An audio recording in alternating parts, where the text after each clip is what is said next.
Hello, hello. Welcome back. This is continuing our limiting reactants series. In this video, we will be looking at limiting reactants using BCA tables. So what are BCA tables? BCA tables stand for before, change, and after. And they are used to find the limiting reactants of a stoichiometry problem. We're gonna go back to our previous metaphor of a cheese sandwich. There.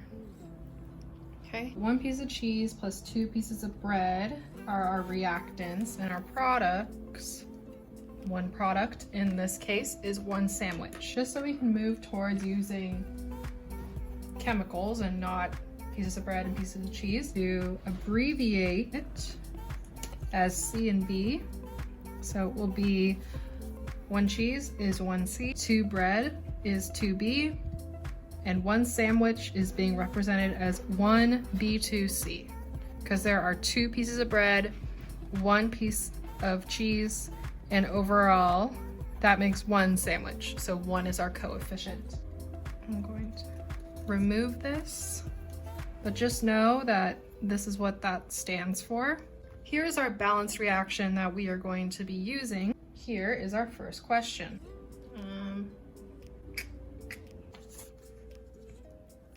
How many sandwiches will be produced with 20 slices of cheese and 36 slices of bread?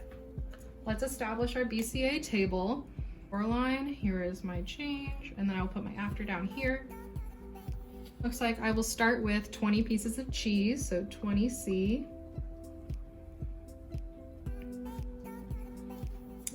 I will have 36B, and I won't have any sandwiches to start, right? Because I'm producing the sandwiches with my reactants. As I make my sandwiches, there will be a change in the number of pieces of cheese and pieces of bread that I have.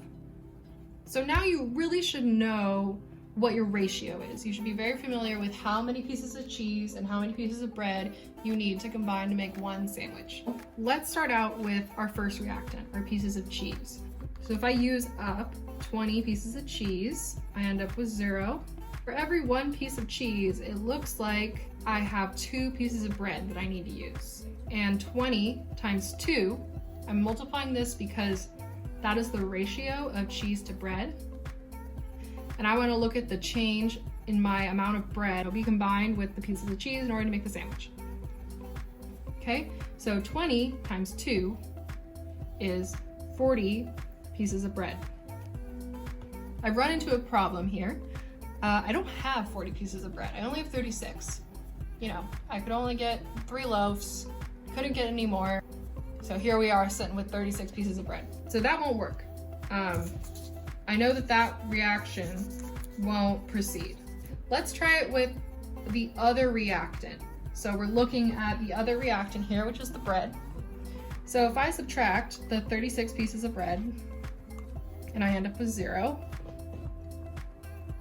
okay, that was a change in my reactants. Let's look at the relationship again between the bread and the cheese, and it will be that the cheese is half of the bread. It's 1 to 2. So half of 36 is going to be 18.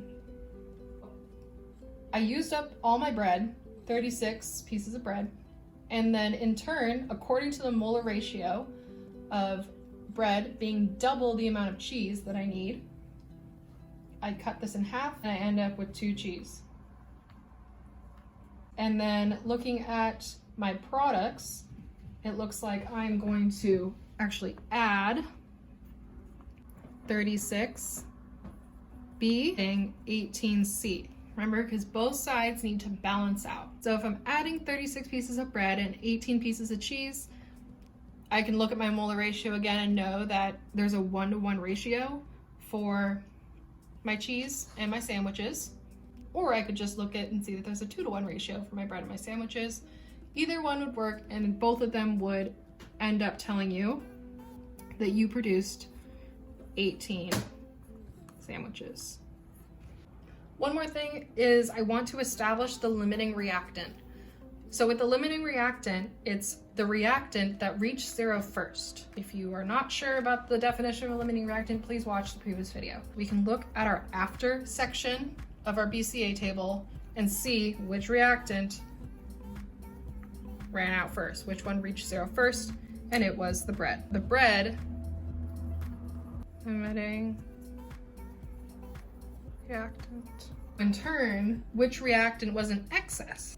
We see that we have 2 slices of cheese left over, so we know that this for cheese was in excess. All right, let's do one more with this cheese sandwich metaphor. How many slices of cheese will it take to produce 10 sandwiches if bread is in excess? So in this case, we already know which reactant will be in excess, and it will be the bread. We could have 200,000 pieces of bread. It doesn't really matter. In theory, it's in excess. You have as much as you want. So we're looking at how many pieces of cheese will it take to produce 10 sandwiches if the bread is in excess. This is where it gets kind of mathy. We don't know the answer to this, but we do know that we're going to be producing 10 sandwiches, so 10 B2C. So knowing that we're producing 10 B2C, or sandwiches, in this case is 0, can't forget that, I can look at my molar ratio once again and know that if I am producing 10 sandwiches, that I will be producing, I need to use up double that amount of bread. 20 B, and again, excess minus 20B is just gonna be excess. And then I can again look at my molar ratio and see that for every 1 sandwich that is produced, 1 piece of cheese needs to be used up. So looks like minus 10C. So I started with 10C minus 10C is 0. And so then I know that I will have 10 sandwiches. Now I want to transition into using real chemicals. Not that cheese sandwiches aren't real. I'm so sorry, cheese sandwiches. You are great, but this is chemistry class. Here's our reaction. H2SO4 plus MgO produces MgSO4 plus H2O. Okay, how much magnesium oxide is needed to react completely with 7.5 moles of H2SO4? When you see this kind of language, you know that H2SO4 will be reacted completely, and so that will be 0. Let's draw our table. Okay. So afterwards, I know that my H2SO4 will be 0. My MgO will be in excess.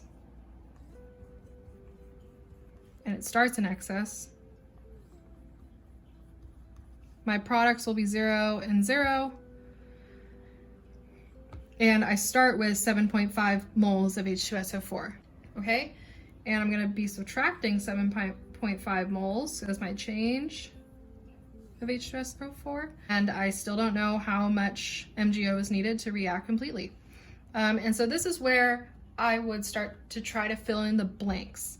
What I'm going to be looking at is the molar ratio of this reaction. Luckily for me, the molar ratio for everything is just 1:1. This is because there is no coefficient right before each of them, so we can assume that it's just 1, right? If there's no coefficient present, you can assume that it's just an imaginary 1. So looking at our molar ratio between MgSO4 and H2SO4, I know that it's going to be equal and opposite, so it will be plus 7.5 mole. And likewise, this will also be plus 7.5 mole. Why did I do that? Because for every 1 mole of MgSO4 that's produced, I already need 1 H2SO4. For every 1 mole of H2O, I will need 1 mole of H2SO4, likewise. So I'm using my knowledge of 7.5 moles of H2SO4 to see that I need to also gain 7.5 moles of MgSO4 and 7.5 moles of H2O. It's all about the molar ratio. This is 1:1. I can know that I need to use up 7.5 moles of MgO. Last thing, what is our limiting reactant with this? The limiting reactant is the opposite of the excess reactant. Since we already know which reactant is in excess, which is MgO, we know that H2SO4 will now be limiting reactant. It's the one that reached 0 first. We're gonna try one more. Last one. Here is our reaction. Last question. Okay, I'm gonna remove these. Given 6.3 moles of I2, how many moles of Al we needed to react completely? How much AlI3 will be produced? Let's start with the first part of this question. Set up my table.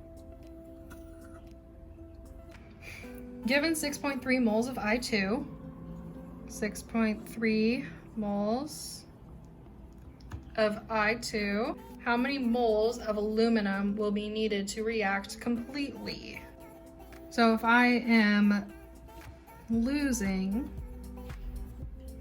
6.3 moles of I2, then I will reach 0. And how many moles of aluminum will be needed to react completely? I can know that this is gonna be an excess. You already know that your I2 is what is gonna be reacted completely. And so therefore that will reach 0.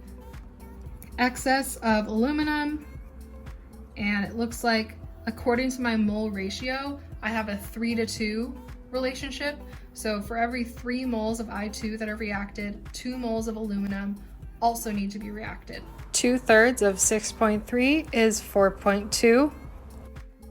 It will just be excess again on the bottom because it doesn't matter. We already know that this is our excess reactant and this is our limiting reactant.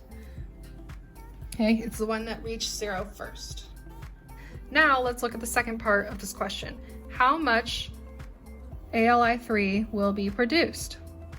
Again, I want to look at my mole ratios here and see that for every 2 mole Al, 2 moles of AlI3 are produced. And for every 3 mole of I2, 2 moles of AlI3 are produced.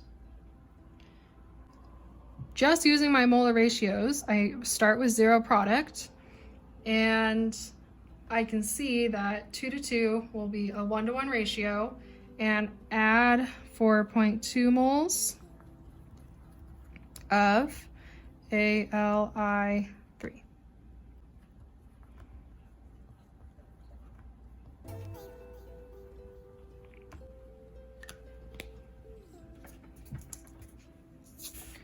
Thank you guys for watching this video, and I will be posting another one soon about molar mass conversions and how to find the limiting reactant or predict products based on the mass of a given.